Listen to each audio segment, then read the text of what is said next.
Navy day से पहले भारतीय नौसेना ने आज एक बहुत बड़ा शक्ति प्रदर्शन किया है। तिरुवनंतपुरम में तीनों सेना की सुप्रीम कमांडर राष्ट्रपति मुर्मू की मौजूदगी में ऑपरेशनल डेमो किया। इंडियन नेवी के इस पावर शो में 20 मेन वॉरशिप और सबमरीन ने हिस्सा लिया है, जिसमें आईएनएस विक्रांत से लेकर स्वदेशी aircraft carrier SVL, advance destroyer frigates, तेज रफ्तार मिसाइल बोट्स शामिल हैं। और वहीं आकाश में नौसेना की ताकत का प्रदर्शन करने के लिए MiG-29K समेत 30 से ज्यादा फाइटर जेट और हेलीकॉप्टर हिस्सा ले रहे हैं। इंडियन नेवी के इस पावर शो में मैक्रॉस कमांडो ने भी अपनी ताकत दिखाई। एक तरफ जहां हेलीकॉप्टर्स हैं तो वहीं दूसरी तरफ वॉरशिप, और ये ऑप्स डेमो का वो पार्ट है जब भारतीय नौसेना अपने पूरे ऑपरेशनल डेमो के साथ दमखम दिखाते हुए इस समय जो एरिया है उसको डोमिनेट करने की तैयारी में है।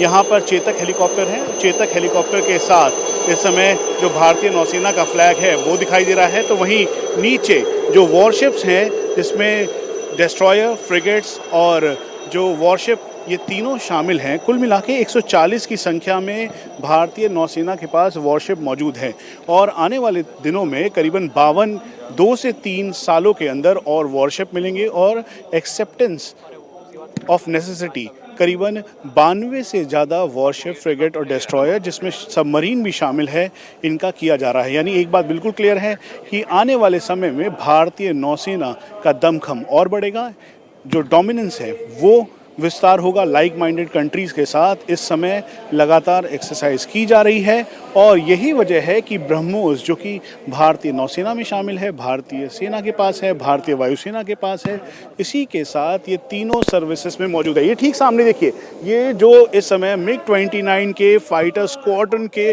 फाइटर एयरक्राफ्ट हैं, ये मैनोवर करते हुए दिखाई दे रहे हैं। हम आपको बता दें कि INS विक्रांत के अंदर और साथ में INS विक्रमादित्य में ये भारतीय नौसेना के ये फाइटर स्क्वाड्रन के तौर पर MiG-29K शामिल हैं और MiG-29K उसके अलावा जो ट्रेनिंग एयरक्राफ्ट्स हैं वो सब भारतीय नौसेना के इस बेड़े को और सशक्त करता है और मजबूती प्रदान करता है। ठीक सामने कैरियर बैटल ग्रुप है जिसके अंदर aircraft carrier, submarines, frigate, destroyer सब शामिल हैं और यही है भारतीय नौसेना का दमखम, जिसे दिखलाते हुए इस समय भारतीय नौसेना पूरी तरह से सक्षम है।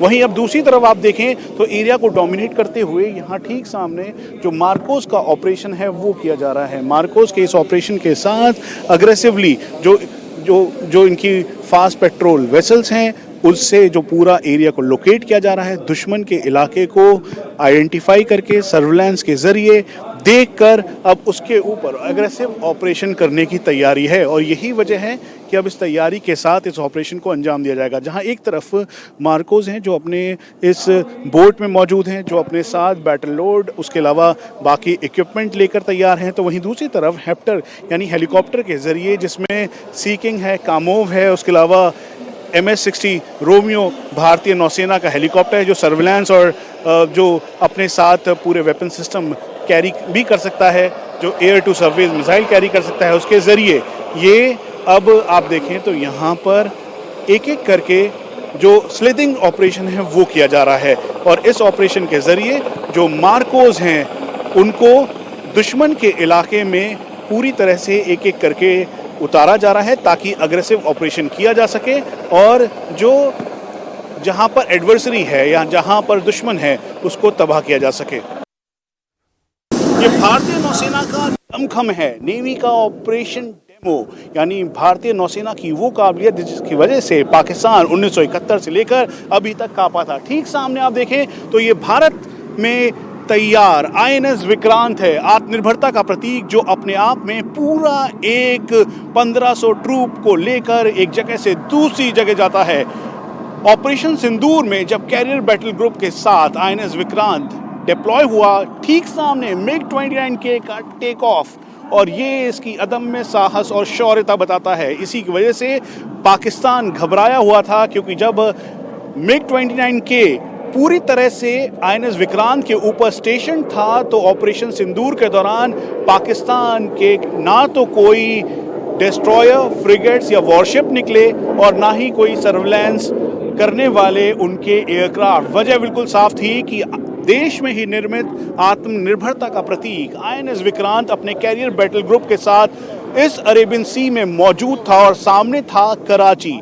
आईएनएस विक्रांत के साथ साथ सबमरीन्स, उसके अलावा वॉरशिप, डिस्ट्रॉयर, ये सब एक साथ शामिल थे और यही वजह है कि कैरियर बैटल ग्रुप का डोमिनेंस बेहद अचूक है। हम आपको बता दें, चाहे 1971 का ऑपरेशन ट्राइडेंट हो, जब भारतीय नौसेना की ट्राइडेंट जो बोट्स थी, जो मिसाइल बोट्स थी, वो पीछे गई और फिर उसके बाद कराची पर जब मिसाइल उन्होंने सीधा दागा तो कराची कई हफ्तों तक धू-धू कर कर जल रहा था। और वही वजह है कि 1971 के ऑपरेशन ट्राइडेंट से सबक लेते हुए इस बार पाकिस्तानी नेवी अपने पोर्ट से बाहर तक नहीं निकली। ये ठीक सामने आईएनएस विक्रांत है, जिसके ऊपर ऑपरेशन सिंदूर के दौरान कुल मिला के 40 एयरक्राफ्ट और हेप्टर्स मिलाकर मौजूद थे और ये एक ऐसा एयरक्राफ्ट कैरियर है जिसे कॉम्प्लीमेंट करने के लिए भारतीय नौसेना के पास आईएनएस विक्रमादित्य भी मौजूद है।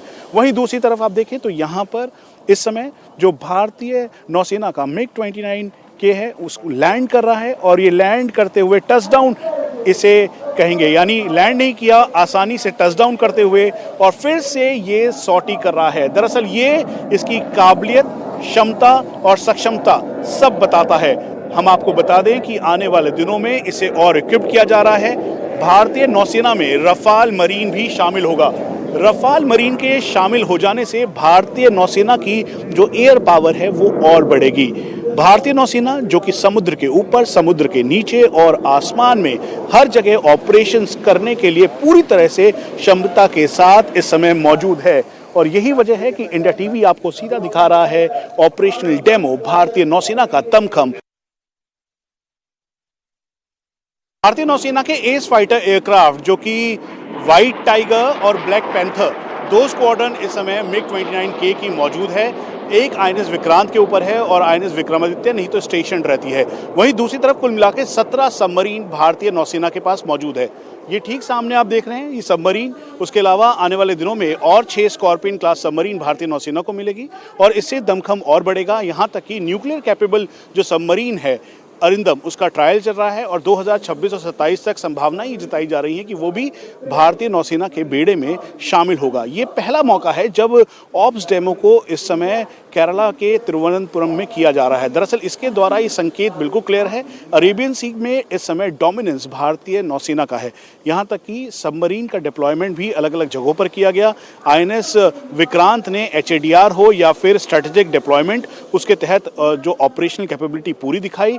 वहीं MiG-29K ने चाहे ऑपरेशन सिंदूर हो या उसके बाद के जो ऑपरेशंस हैं वो मैनोवर करते हुए दिखाया। इसीलिए इस समय इंडिया टीवी आपको सीधा भारतीय नौसेना की ऑपरेशनल कैपेबिलिटी वाली ताकत दिखा रहा है, ताकि भारतीय नौसेना जो कि कुल मिला के 250 नॉटिकल माइल्स के लगभग EEZ का जो पूरा हिस्सा है उसको मॉनिटर करती है, तो वहीं दूसरी तरफ ये अरेबियन सी जहां पर ऑपरेशन सिंदूर हुआ, दरअसल जब पाकिस्तान का जो कराची का पूरा हार्बर था उसके ठीक सामने की तरफ जब भारतीय सीमा के अंदर रहकर समुद्र के अंदर कैरियर बैटल ग्रुप का डिप्लॉयमेंट था तो उससे पाकिस्तान पूरी तरह से घबराया हुआ था और यही है भारतीय नौसेना का दमखम। मार्कोस का डिप्लॉयमेंट इस समय हाई ऑल्टीट्यूड एरिया से लेकर जम्मू कश्मीर के अलग अलग इलाकों में मौजूद हैं और उसके साथ साथ एंटी पायरेसी ऑपरेशन शिप में जाकर वो कर रहे हैं, जिसकी वजह से कई जगहों पर जाकर इन्होंने बड़े ऑपरेशंस को अंजाम दिया। इस समय जो मार्कोस हैं जिनको महारत हासिल है अंडर वाटर ऑपरेशंस के लिए, उसके अलावा एम्फीबियस ऑपरेशंस में उनकी ये बोट्स हैं और ये तैयारी की गई है कि दुश्मन का एरिया है और दुश्मन के एरिया में ठीक सामने जहां पे दुश्मन का डिप्लॉयमेंट है उसी एरिया में जाकर इन्होंने अंडर वाटर एक्सप्लोजिव लगाया ताकि रैकी की सर्विलांस करने के बाद अब उसे पूरी तरह से तबाह करने की तैयारी है और यही वजह है कि मार्कोस को और इक्विप्ड किया जा रहा है। आईएनएस अभिमन्यु में मार्कोस की ट्रेनिंग की जाती है, ट्रेनिंग करने के साथ साथ उनको और मॉडर्न वॉरफेयर की ट्रेनिंग दी जा रही है और यही इस समय एक गेम चेंजर के तौर पर है।